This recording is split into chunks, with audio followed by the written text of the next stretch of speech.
Hi, my name is Chris, and welcome to a new episode of What Went Wrong, a web series that explores the success and failure of films and television throughout the modern era. In this episode, we are going to look back at the game-changing episode of the penultimate installment of Season 6 of the HBO series Game of Thrones, and explore what went right in this episode, whilst comparing it to its cinematic contemporaries. In 1999, television grew up when HBO released The Sopranos, and from here on in, television was finally able to deliver the kind of quality storytelling that had been reserved only for cinema. Since then, we have had TV shows such as Breaking Bad, Deadwood, The Walking Dead, The Good Wife, and Mad Men provide us with narratives filled with exceptional character development and new sets of rules that challenge our ability to guess a predictable end to a storyline. Even with shows like The Wire, we are able to explore aspects of the police force, politics, education, and drug culture in a way unlike ever before. But cinema has always had one ace up its sleeve: the ability to provide spectacle. That is, until Game of Thrones. Now, as each season has progressed, we have been gifted with a brutal character death in every odd season and a cinematic level battles in every even season.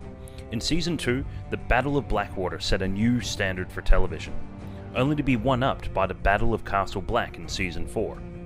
Even in Season 5, we were treated to the Battle of Hardhome, which seamlessly blended high-scale battles with edgier seat moments straight out of a horror movie. However, it's with the current season's Battle of the Bastards that Game of Thrones has really taken the crown from cinema by offering believable stakes, realistic brutal fight sequences, and visual and auditory poetry that is only really seen in films like Steven Spielberg's Saving Private Ryan. So, while analysing Battle of the Bastards, it's always good to have a comparison, and in this case, I have chosen another film with Kit Harington as the lead, so that we can highlight the different approaches to similar content. The film is Pompeii, and if you're not familiar with it, it's essentially a CGI clusterfuck directed by Paul W.S. Anderson that borrows all the cliches from every other Roman epic and gives us Kiefer Sutherland smirking his way through a terrible accent. But to be fair, it does have Kit Harington walking around shirtless for half the film, so, I'm a little conflicted whilst watching such a terrible movie. Thousands of men don't need to die. Only one of us. So, before we begin, it should go without saying that television has one distinct advantage over cinema: time. Where movies only have 2 to 2.5 hours to cram in all their narrative and character development, a television series can stretch this out over 10 to 27 hours per season, and when stretched across multiple seasons, you can have some real investment and payoffs delivered. So, when looking at the now iconic scene of Jon Snow facing down an oncoming horde of Ramsay Bolton's best men, we are already invested in 59 hours of content involving Jon Snow and the world he lives in that ties into this moment.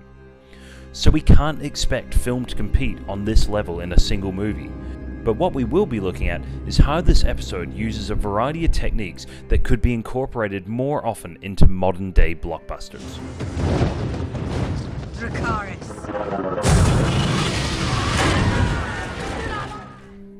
Firstly, you often forget that this episode is so good that it actually opened with 3 dragons burning down a slaver ship in the middle of a city siege. The stage was set, the stakes were high, and despite some fans claiming that the episode was predictable, they often forget that we are dealing with a series that isn't shy about killing off much-loved characters. So what does this episode do so well that makes this a vital study for any filmmaker?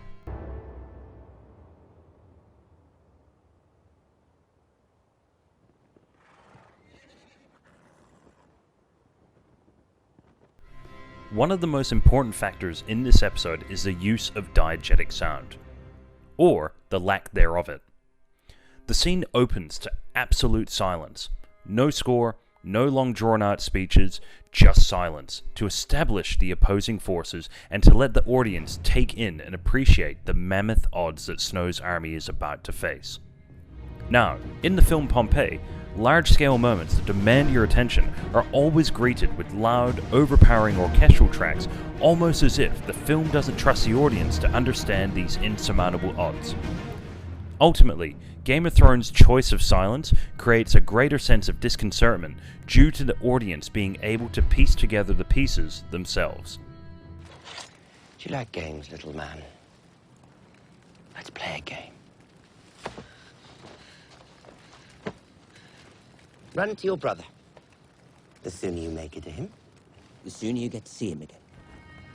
Now, besides the fact that Rickon zigged when he really should have zagged, this is still one of the most nail-biting sequences of the series. The camera takes the time to establish the distance between Jon and his little brother Rickon. The scene is cut with tight shots whenever Ramsay fires an arrow, and the music is ratcheted up as tense as possible to add to the atmosphere. But what this scene does better than anything else is subvert the convention of third time's the charm. We see this in film and TV all the time. Regardless of situation, despite the odds or circumstances, the character always succeeds in their third attempt. What was cleverly done here was we had Ramsay fail in his third attempt to lull us as an audience into a false sense of security. Avoiding the third time's a charm cliche kept us on our feet, but also made the moment of Rickon's death all that more impactful. No! Draw! You!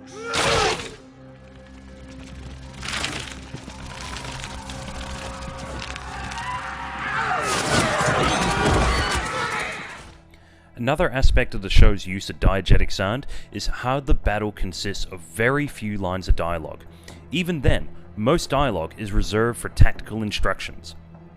When we compare this to the modern day blockbuster, we always have ciphers watching the battle from the sidelines providing commentary, which is often just explaining the painfully obvious to the audience. Is this what you call sport? No, Lady Catherine, this is not sport. This is politics. Just look at how Kiefer Sutherland's butchered delivery of his lines highlights the obvious to the audience. Sheriff, this is not exactly how I remember. It is already abundantly clear that the battle is going differently to the battle at the beginning of the film. However, Sutherland's character seems to be stating this to the audience that maybe came in halfway through the film, or maybe just really have a short attention span. This line is not used for foreshadowing purposes, nor does it play into any deeper meaning. It's just lazy storytelling. What Game of Thrones has allowed the audience to do is be absorbed into the graphic actions and understand for themselves that this is a bloody and brutal battle that is mostly one-sided.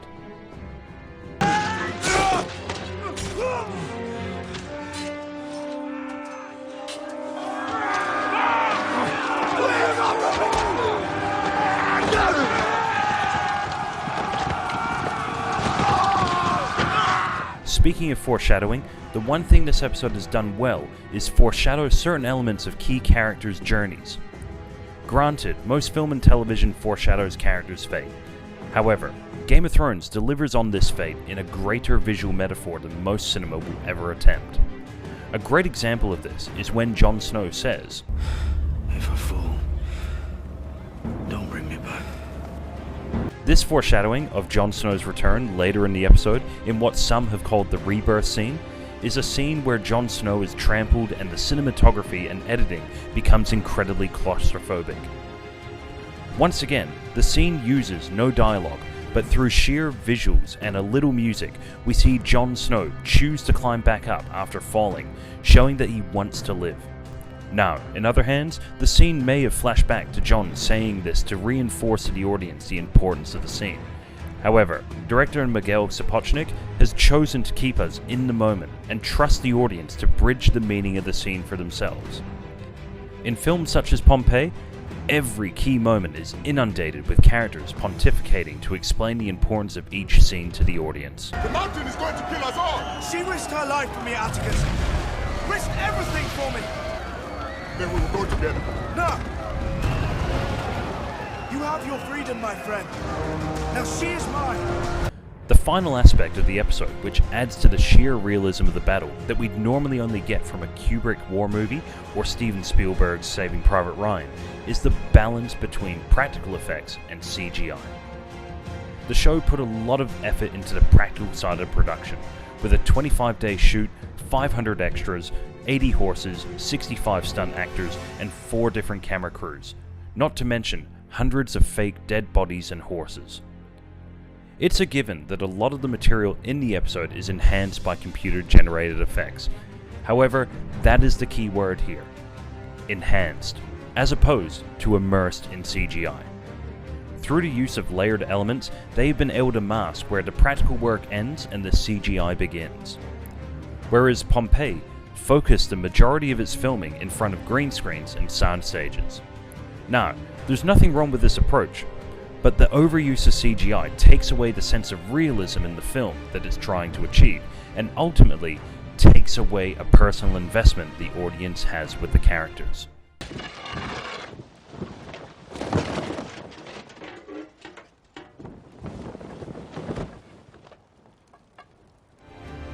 So, what have we learned from Battle of the Bastards? Use diegetic and non-diegetic sound in a confident manner that allows the audience to make the emotive connections on their own. Don't use characters to explain what clearly can be seen on screen. Where you can, let the actions speak ahead of words. Present visual metaphors where you can instead of literal payoffs. And finally, use CGI to enhance the world of your film instead of running the risk of drowning your world by immersing your film with CGI. This is Chris Gooch for the Film Lounge, signing off.